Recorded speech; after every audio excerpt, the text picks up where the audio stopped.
আমরা রাজনৈতিক প্রয়োজনে বা গোষ্ঠী বা দলীয় প্রয়োজনে অনেক অনেক কথা বলি, কিন্তু আমার আজকের মনে হয়েছে যে আপনারা আজকের যে আয়োজক বা আপনারা যারা কথা বলছেন তারা সত্যিকার অর্থেই একটি শিক্ষা অনুরাগী বা একটি দেশপ্রেমমূলক অনুভূতি থেকে কথা বলছেন। কিভাবে আমরা এই সংকট থেকে মুক্ত হতে পারি?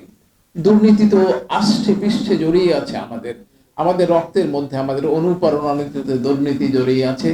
এই দুর্নীতি দূর করার জন্য কোন সরকারের পক্ষ থেকেই মানে বিশেষ করে আমি এই সরকারের আগে তো ইন্টারিম গভর্নমেন্টের তরফ থেকে যে কাজটি করা উচিত ছিল, শিক্ষা ক্ষেত্রে একজন বলেছেন যে শিক্ষা কমিশনের মতো বিষয় বা শিক্ষা ক্ষেত্রে এতটুকু হোমওয়ার্ক করেনি এই 17 মাসে এই অন্তর্বর্তীকালীন সরকার। তারা মানে আমি যতটা খবর রাখি তাদেরকে জিজ্ঞাসা করা হয়েছে, তারা বলছে যে এটা হলে নাকি একটা ঝামেলা হবে। শিক্ষা অধিদপ্তরের যে দুর্নীতিবাজ কর্মকর্তারা এখানে আছেন, এখন টিকিভাবে তারা দুর্নীতি করেছে, এগুলি সংক্ষেপে শর্ট আউট করে করে একটা শিক্ষা মন্ত্রীর কাছে আমরা একটা প্রেয়ার দেই, এটা হলো যাতে ওনাকে অপসারণ করা হয়, পরে শিক্ষা বান্ধব শিক্ষা দুর্নীতি শিক্ষক যাতে সেখানে দেয়।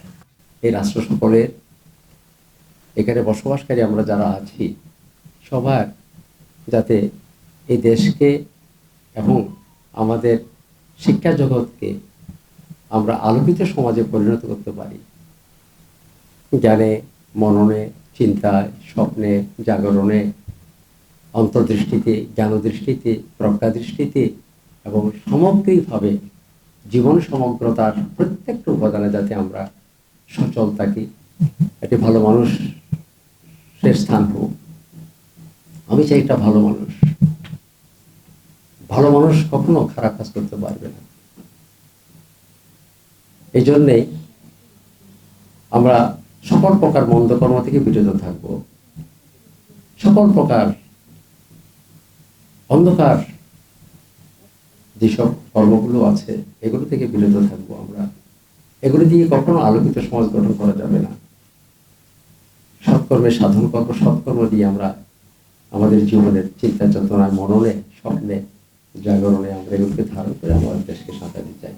আমাদের দেশের কথা ভেবে, আমাদের ভবিষ্যৎ প্রজন্ম কথা ভেবে আমরা যদি আসলে নিজ নিজ জায়গা থেকে আমরা নিজের মানে বাচ্চাদের আমাদের ভবিষ্যৎ কথা চিন্তা করে যদি আমরা আসলে ভাবি, তাহলে আমরা যদি সবাই নিজের জায়গা থেকে ক্লিয়ার হই, তাহলে হয়তো একটা সময় আমরা এখান থেকে বের হয়ে আসতে পারবো এই দুর্নীতি থেকে। এছাড়া মানে সরকারকে দোষী করে, টিচারদের দোষী করে, গার্জেনদের দোষী করে আসলে এখানে কোনো সমাধান আসবে না।